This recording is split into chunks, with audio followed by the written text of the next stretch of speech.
The AAC Report is brought to you by Blahut of Realty One Group. Whether you're looking to buy your very first home or looking to downsize or upgrade, call Blahut anytime at 407-748-0484. Welcome to the AAC Report, only on the Knightline Sports Network. I'm Jeff Allen. Thanks for listening. The world of sports came to a halt last week due to the coronavirus, shutting down professional leagues as well as collegiate and high school sports, concerts, and other entertainment, etc., etc.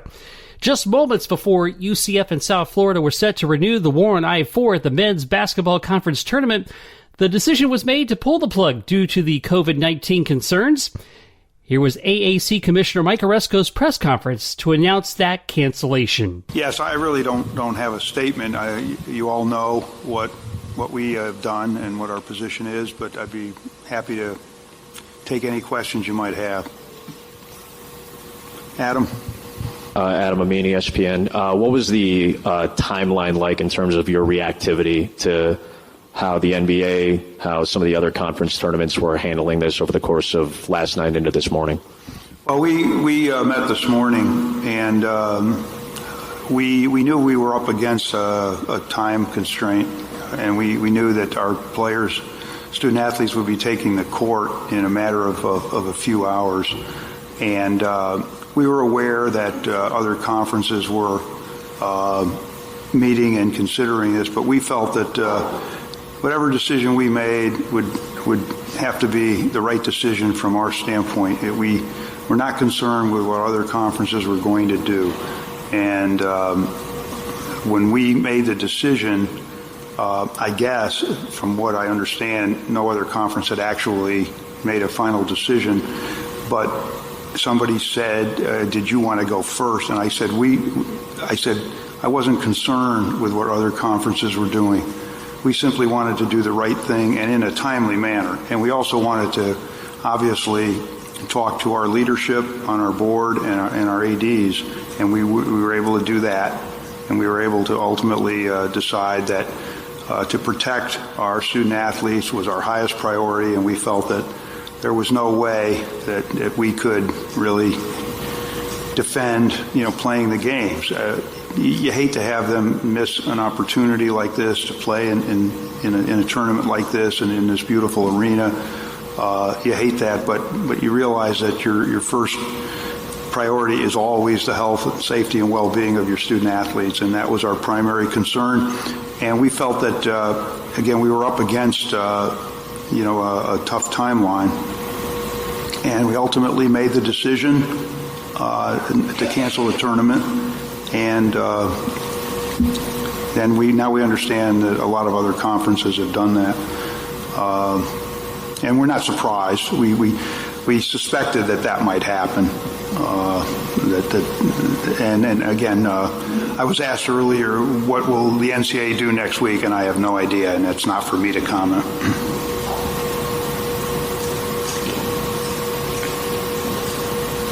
Is there unanimous approval for all of this? There was no anybody else saying we should continue? Excuse me? In the discussions you had this morning, was there anyone else who said that we should continue, or was it unanimous support for this decision? No, it's our decision. It's my decision along with our board chair, and ultimately the commissioner has to make that call along with our board chair. And we alerted, everyone, and we certainly alerted, we told Matt Holman what we were doing, and Matt's the general manager of the arena here, and he was completely in agreement. He was aligned with what we did, but it's our decision, and sometimes you have to make a hard decision, and again, last night we decided to play with, to have the tournament without fans, and that was a hard decision. This morning, in view of what happened with the NBA, and in view of the progressive nature of this virus and the pandemic nature, and the fact that the curve is still unfortunately going up, and the fact that You could have a situation where, evidence showed up afterwards of a student athlete having this, and then a lot of other student athletes potentially could be exposed. We just felt that the risk was not worth it in view of what we were dealing with. So we ultimately made that decision.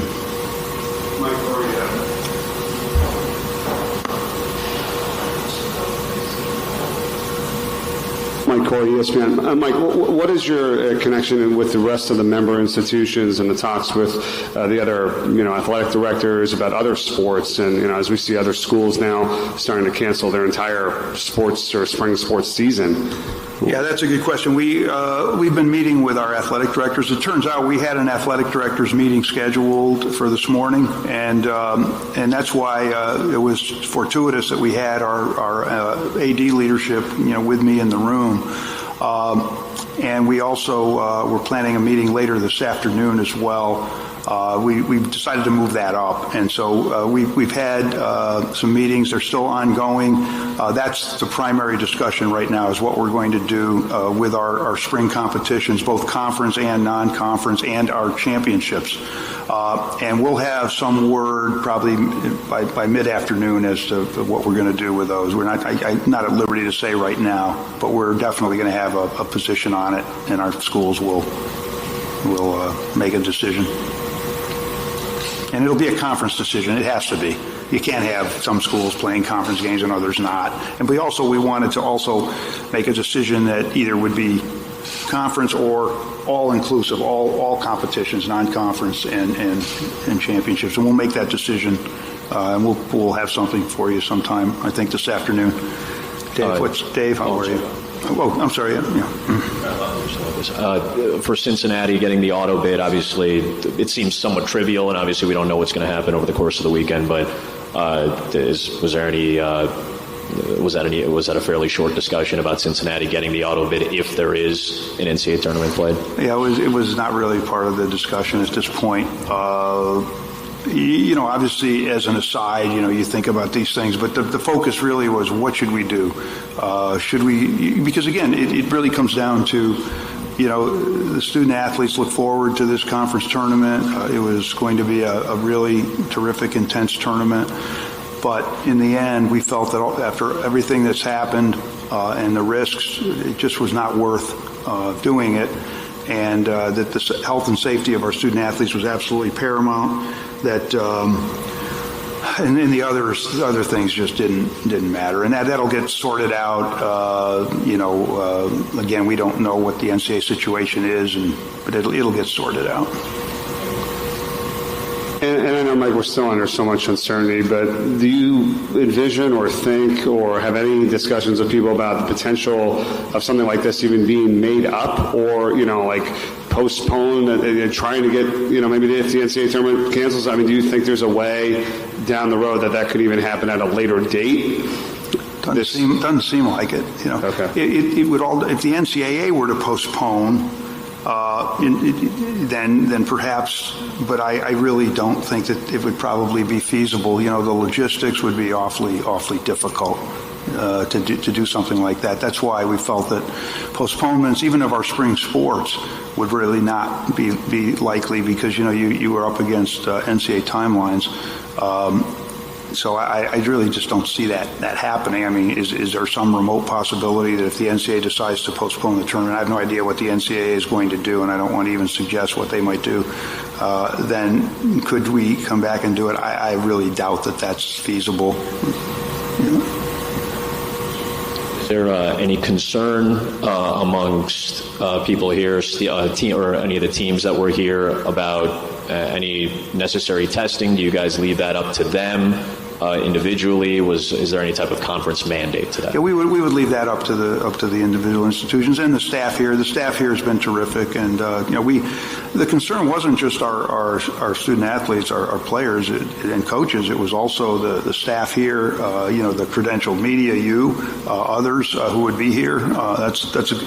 Everyone involved with our tournament was the concern today. And in terms of that kind of thing, yeah, that would be up to the schools. And we hope, obviously, everybody does. I don't want to sound trite that we don't have a case, because obviously then people would potentially have been exposed. Ultimately, the cancellation of the NCAA tournament would follow, as well as all winter and spring sports and practices by both the NCAA, the various conferences. With all those sports seasons getting shut down for 2020, the NCAA on Friday said that they would be offering an extra season of eligibility to spring sports athletes. Coming up next, we'll have the final regular season awards for men's and women's basketball when the AAC Report continues in just a moment.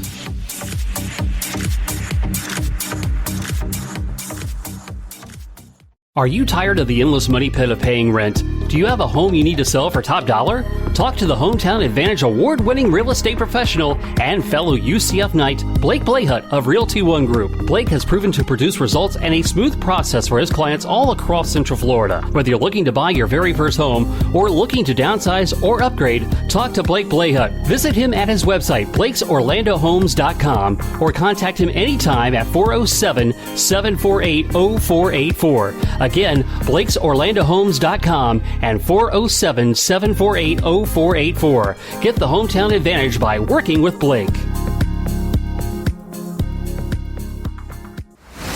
Hello, Night Nation. This is Andrew Fagley reminding you to tune in every Sunday morning at our new time, 10 to 11 a.m. on ESPN 580 Orlando for Knightline the morning after.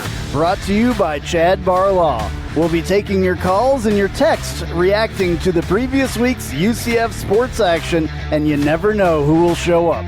Once again, that's Knightline the morning after, every Sunday morning, 10 to 11 a.m. on ESPN 580 Orlando or TuneIn Radio. Go Knights and charge on.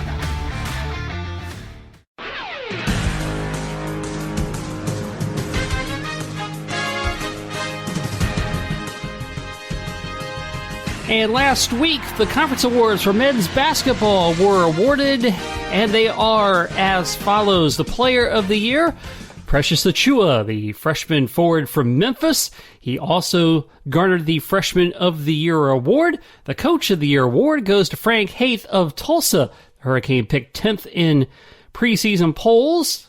Ended up tying in a three-way tie for the regular season conference championship. The Defensive Player of the Year, Trayvon Scott from Cincinnati. The Most Improved Player of the Year was also Trayvon Scott. And he also made it a three-peat with the Sportsmanship Award. And Martins Igbanu, the senior forward from Tulsa, was named the sixth man of the year. The all-conference teams shake out like this. All-conference first team, Jaron Cumberland, the guard from Cincinnati. Trayvon Scott, his running mate from the Bearcats. Krista Vital of UConn, Precious Achiuwa of Memphis, and Martins Igbanu of Tulsa. The second team, Jaden Gardner of ECU, Nate Hinton, and Caleb Mills of Houston, Quentin Rose of Temple, and Jamie Echenike of Wichita State. The all-conference third team, James Bouknight of UConn, Kendrick Davis, Tyson Jolly, and Isaiah Mike, all of SMU, and Brandon Rochelle of Tulsa. The all-freshman team was James Bouknight of UConn, with Caleb Mills and Marcus Sasser of Houston, Precious Achiuwa of Memphis, and Lester Quinones. And one last note for men's hoops, sophomores Eric Stevenson and Jamarius Burton, redshirt freshman Tate Buse, and freshman Noah Fernandez and D'Antoni Gordon all went into the transfer portal last week from Wichita State, and freshman Grant Sherfield entered that portal this week. He, of course, was benched for a game late in the season amid rumors that he quit the team and asked to rejoin, but returned to action the following game. So that is 6 players from Wichita State planning to transfer out. So that is going to be a big rebuilding process for Greg Marshall. The women's basketball regular season awards shake out like this. Megan Walker, junior forward at UConn, was the Player of the Year. Freshman of the Year was Alina Sanicki of USF. Coach of the Year, Gino Ariema of UConn. Defensive Player of the Year, LaShonda Monk of VCU. The Newcomer of the Year, Ashley Jones of Temple. The Most Improved Player of the Year, Angel Reiser of Cincinnati. The Sixth Player of the Year, Dinah Jones of Tulane. The Ambassador Award goes to Sierra Cheatham of Tulane. The all-conference teams look like this. KK Wright of UCF, Amaral Thomas of Cincinnati, Crystal Dangerfield of UConn, Megan Walker of UConn, and Krista Williams, also of UConn. with Mia Davis from Temple. Second team All-Conference, Antoinette Miller of Cincinnati, Olivia Nelson-Adota from UConn, LaShonda Monk from ECU, Ashley Jones of Temple, and Crystal Freeman of Tulane. Third team All-Conference, Angel Reiser of Cincinnati, Brittany Smith of UCF, Elisa Pinzan and Alina Sinecki of South Florida, along with Mariah McCauley of Wichita State. The all-freshman team, Anna McCurrett of UConn, Tanya Thompson of ECU, Madison Griggs of Memphis, Alina Sinecki of USF, Reagan Bradley from SMU, and Sona Alexander from Temple. And we will be back with more AAC news and notes and cap off today's show right after this.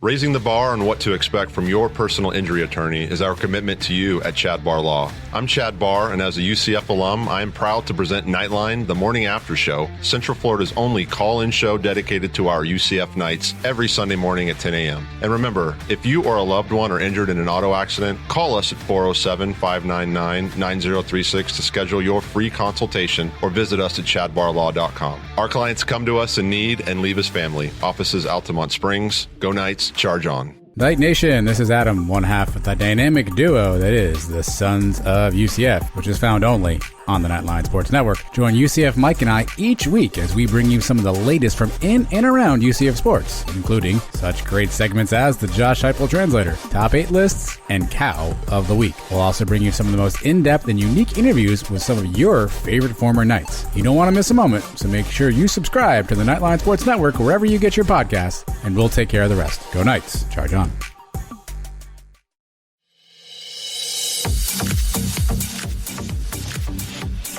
So, as spring sports were shut down for the remainder of the year, thought we would recap where everyone stood in the various spring sports. In baseball, top records for teams in the American. Of course, there was no conference play that was yet to have been engaged this season, but some of the top records: 15-2 for Tulane, 15-3 for UCF, 13-2 for Wichita State, 13-4 for East Carolina, as they had good, strong out-of-conference success there. The rankings in D1Baseball.com, UCF was number 12, Tulane number 20. Baseball America, UCF 15 and ECU 24. And in the National College Baseball Writers Association, UCF 14, ECU 19, Tulane at number 28. The softball standings, some of the top marks, of course, again, they were also all out of conference. UCF 21-5-1, UConn 16-5, Houston 16-6, Memphis and USF at 16-9, East Carolina at 14-9. So a lot of strong play by the American out of conference. And in the rankings at D1Softball.com, UCF comes in at 24, and in the USA Today NFCA Coaches Poll, UCF came in at number 22. The men's standings in tennis, East Carolina finishes at 11-2. Other top marks: SMU at 11-5, UCF at 10-3, South Florida at 9-4, Wichita State at 12-4. In women's tennis, some of the top out-of-conference records: UCF had the best one going at 10-3, SMU 9-5, Houston 9-6, SMU 9-5. Some of those records of note. In the women's lacrosse standings, all out of conference: Florida 6-2, UConn 5-2, East Carolina 5-3. The top marks as far as that goes. Well, as you know, the sports world is on hiatus for the foreseeable future, but we will continue to endeavor and bring you quality program, not only here on the AAC Report, but throughout the Knightline Sports Network. We'll break some feature stuff into the material, some best of for you on this show, and we will do our best to help keep you entertained, give you a break, give you an escape, if you will. And as always, we ask you to please like and share, and let your friends know about us, all of our Knightline Sports Network programming. And as always, please follow me on Twitter at JeffAllen_88. And this has been the AAC Report, only on the Knightline Sports Network. Thanks for listening.